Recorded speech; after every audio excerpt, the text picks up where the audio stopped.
ඇවිල්ලා මොනවද ගෙනාවේ බලමුද සුපර් මාකට් එකට මම ගත්තා හතු පැකට් එකක් ඇමරිකන් සිරාවට ඇමරිකන් මේ ඇමරිකන් හතු පැකට් ගත්තේ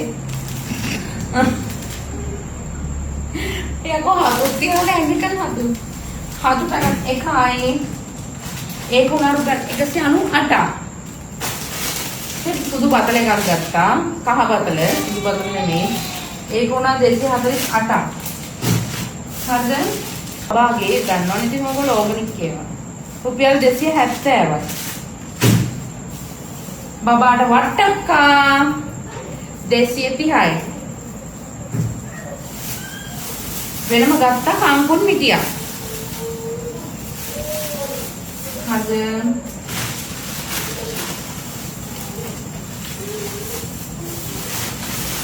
ඊස් මං ගත්තා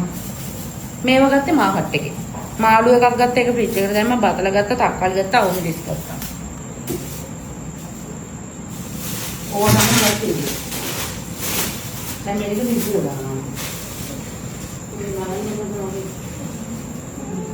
මම මේක ෆ්‍රිජ් එකට දානවා බයි